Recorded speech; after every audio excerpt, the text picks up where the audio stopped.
standard deviation is, and you have to wrap your head around it.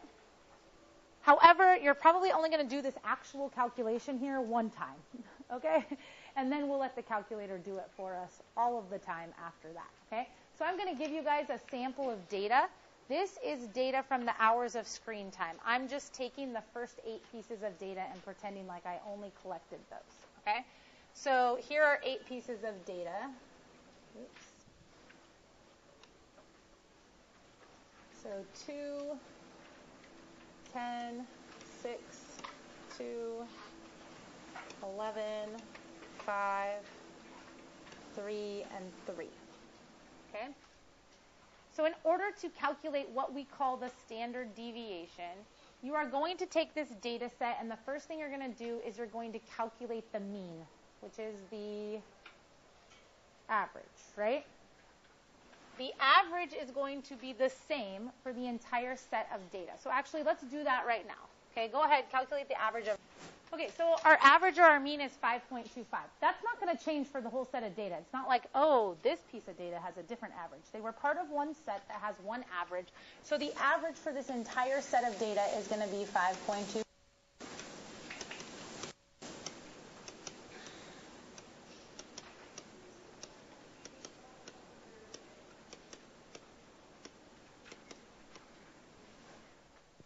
All right. And then you're going to do this for each piece of data. What is its difference from the mean? Okay. So what does that mean I have to do? Subtract them. Okay, so in this case, 5.25 and 2. Now, which way you subtract them, I don't really care, because look at what you're going to do after you subtract them. You're going to square the difference. So is the positive, negative part of it going to matter? No. So I don't really care which way you're measuring it. I mean, I guess technically you would call this negative 3.25 because it's 3.25 below the mean. Okay? You're comparing it to the mean. But then when you square that, it's not going to make a difference.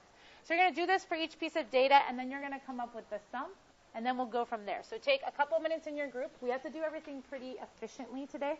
So this is like, all right, what did we get as a sum? Right here. So you found the differences, you squared them all, and you added them all up, and you got what? Sean? Yeah, thumbs up? Okay. So then, here's what the standard deviation is. You're going to take that sum you just got, and you're going to divide it by the number of scores minus 1, okay? Or the number of pieces of data you have minus 1. So how many pieces of data did we have? 8. So we're going to take 87.5 and divide it by 7, okay? And then we're going to take the square root of that. So go ahead and do that calculation.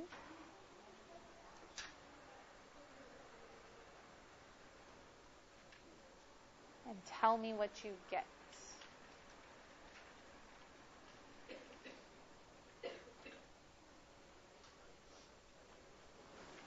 So 87.5 divided by 7 and then square rooted. Anybody have an answer for us? 156.25. It should be smaller. Because you got to take 87.5 and divide it by 7 and then square root it. No, square root it. Yeah.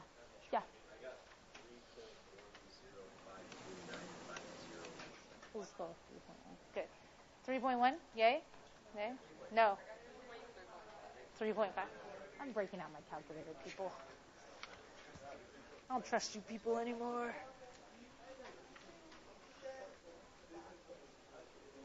Okay, 3.5. So 87.5 divided by 7 should give us 12.5. If we square root that, we get 3.5. So here's the thing. So here's the formula. Highlight it, whatever you got to do. Notice the little sigma there. Okay? Why is the sigma there? What did we do with all of our results? We found the sum of them, right? Notice what's in front of the sigma. What do you think this means? Xi minus x bar squared. Does anybody know what the x with the bar over it means? Not extra repeated, but nice try. We're trying to draw connections. That is actually the symbol for the sample mean, meaning the average of your population. So they're basically referring to each piece of data as an x. So they call the mean x bar. So when this notation is here, they're saying to do exactly what you guys just did, right? Take the piece of data and subtract it from the mean, square it, and then add them all together. Divide it by the number of pieces of data minus 1 and square root it. You guys just did that step by step, right? Could you see how this calculation would be tedious if we had a large set of data? Yes. Okay, so like tonight you're going to go home and calculate like standard deviation for your baseball data and more data than that, but we're going to let the calculator do it for us. We're not going to make you make this giant chart, okay? So what is the standard deviation measuring? Think about the operation that you are doing. What are you measuring? Distance from what to what? Ashley? Good.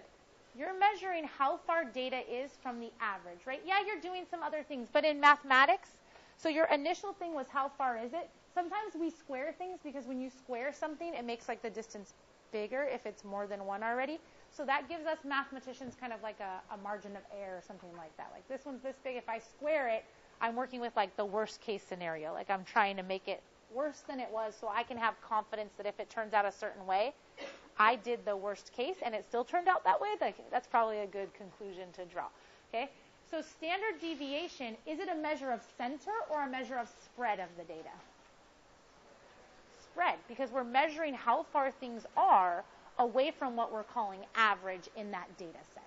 Okay? So make a note that standard deviation is a measure of spread and that this is your formula for it. And we'll see in a little bit which part of the calculator will do that calculation for you. Okay? All right. So the next thing we're going to do, and you guys are going to flip through a couple of these, and I'm not going to talk about each of them with you. I'm going to let you draw some conclusions in your group. So I'll flip through these here quickly for those of you that don't have a note guide, but you should buddy up with someone who does. And here's why. I want you guys to understand the shape and the center and the spread of something that we're going to call the normal distribution.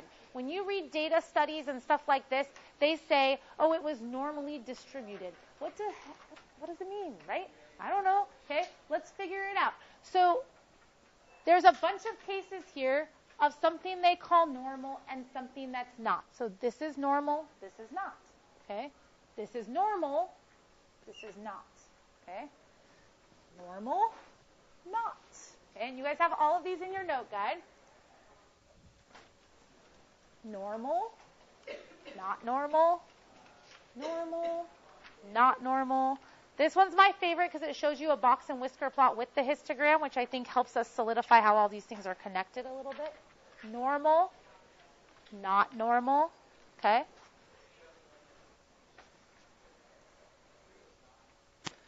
Normal, not normal. Okay? So your job right now in your group, what are the differences you see between the distributions? And based on what you see in these 7 things, what would you say are the features of a normal distribution? Okay? So your job right now with your group, I just showed you, this is normal, this is not. This is normal, this is not. You guys have a bunch of examples. Draw some conclusions. Okay? What are the differences? Then what are some features you think need to exist in a distribution that they call normal? Okay, features of a normal distribution. Does somebody want to start us off? Should I use my... Okay, yeah, Sean. The data is pretty much mirrored, but it balances out, even if it's not exact. Okay, so it might not be exact, but it pretty much mirrors itself on each side. So mathematically, what do you think the word we use is instead of like a mirror? Symmetrical, okay? So it's symmetrical. But I like that he pointed out, like, it didn't have to be perfect, but the overall shape looked very symmetrical, right? I didn't need a bar on this side to perfectly match the bar on this side. But in general, it followed the same pattern across some line of symmetry. Okay? Any other comments? Ashley.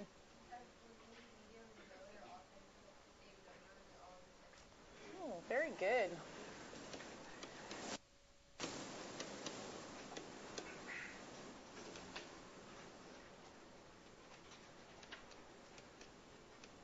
I'm going to use the word equal loosely. Okay, they're not exactly equal, but they would be in a perfect distribution. But like Sean said, it doesn't have to be perfect.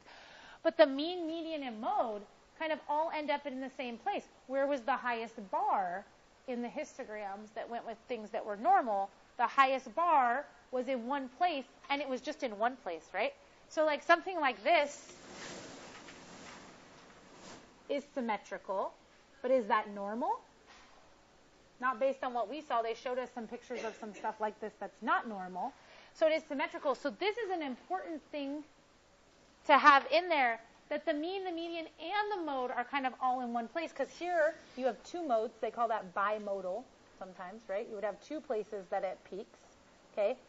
The mean and the median might still be in the same place in this one, but the modes would definitely be two different ones, and that would give you a clue that it's probably not normal. Okay? So it's important to kind of have these two ideas stuck together. So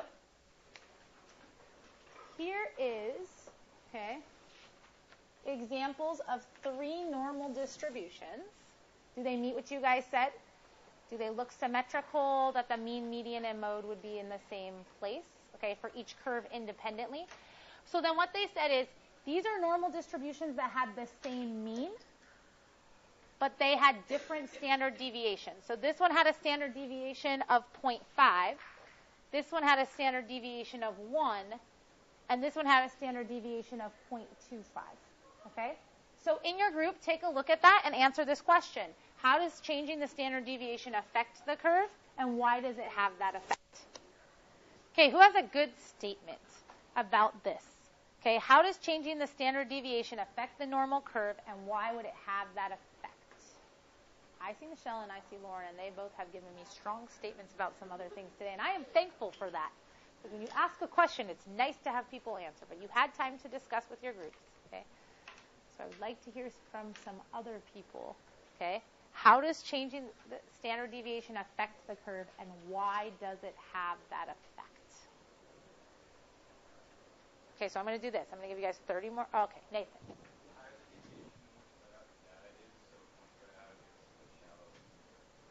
Perfect. Okay, so he said, the higher the standard deviation, the more spread out the data is. The more you spread out the data, the peak of your curve is going to be more shallow or lower, right?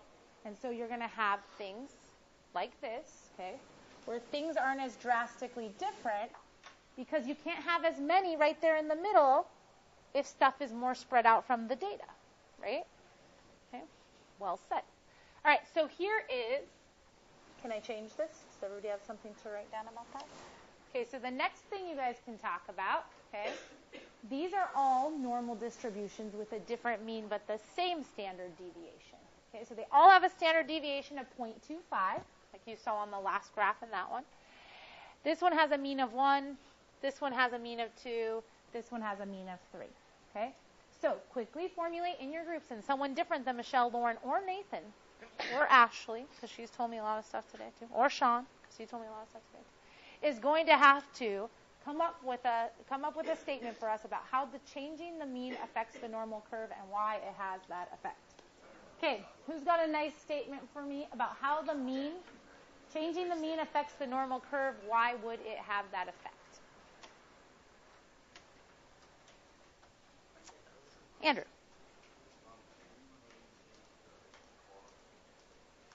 Sorry, say the last part first. It's just hard to hear.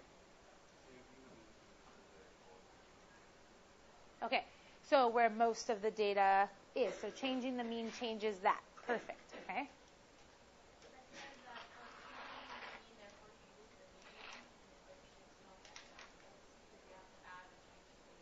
Okay, good. So it also changes the median. I like the fact about changing the data. If the average and the median are the same in a normal curve, then they're both changing when you change the mean, right? And like she said, for that to happen, if the middle of the data was at 1, but now the middle of the data is at 2, what could you say about the data that was in this set compared to the data that was in this set? Kenny? The data in the second graph is closer to 2 instead of 1. Closer to 2 instead of 1, which means what about the individual data points, approximately?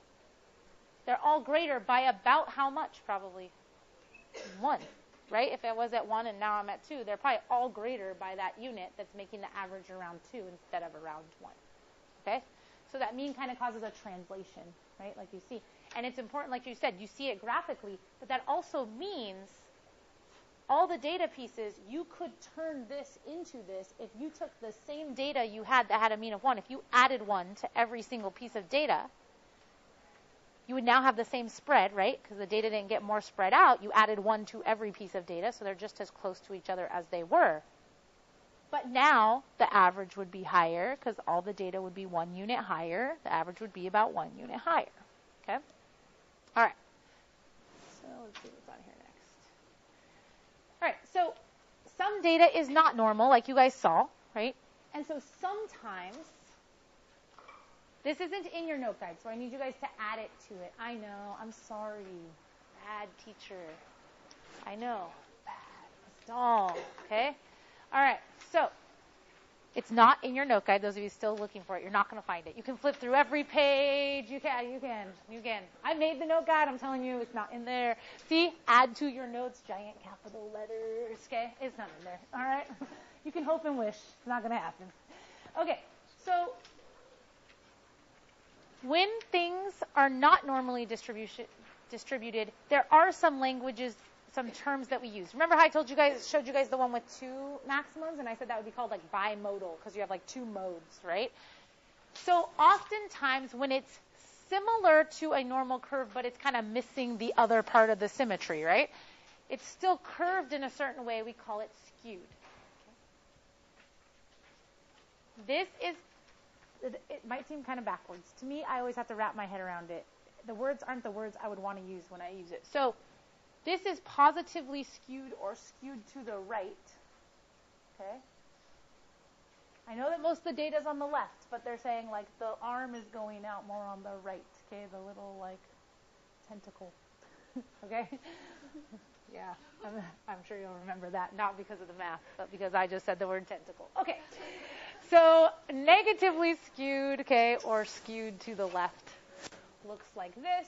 And then your normal distribution. I put box plots below them so that you could generally see what that would mean for the box plot, okay? So I want you to think about in your groups right now, what did we say for mean and median for a normal distribution? What? They're all at the same point. So like, this should be the middle or the median.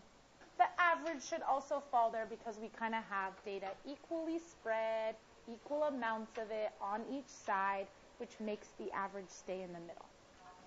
So the mean and the median would be in the same place. I want you with your groups to try and decide where you think the mean and the median are for each of the skewed data sets. Okay? So just kind of a little arrow like, oh, I think it would go here or here on this picture or on the box plot. Okay? So where do you think the mean and the median would fall in those skewed distributions? Okay. So we'll do the normal one first, since we learned a lot about the normal one. I have confidence. Okay? All right. Somebody fill me in again. Someone new. In my normal distribution, where would be a good marker for my median and for my mean? Nicole? In the middle of the bell curve. Good, in the middle of the bell curve. This is where the middle of the data is. Okay, that part's a little bit easier to understand. But then because it's so equally dispersed and in equal amounts on each side, that also makes the mean end up in that same spot. Okay? All right. What about for this positively skewed or skewed to the right? Let's start with the median. Where should we mark the median? Ken? At the highest point. So the median's going to be somewhere like here. Why?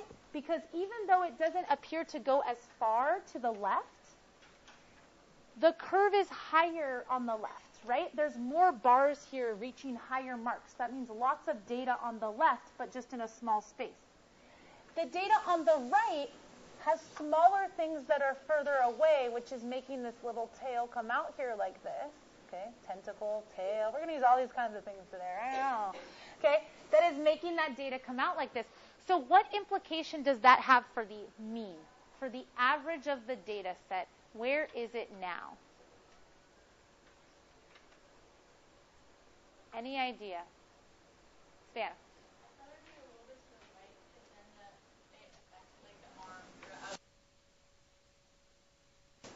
You are correct. Remember when we talked about how extremely high or extremely low test scores would affect the average in a way that might make it appear lower or higher than where most of the scores were, right? Most of the scores are here, but the average is going to be lower than that because these scores that are out here are more spread from the middle than these ones that are over here, okay? So knowing that, who can help me with the negatively skewed? Someone new. Where should I mark the median?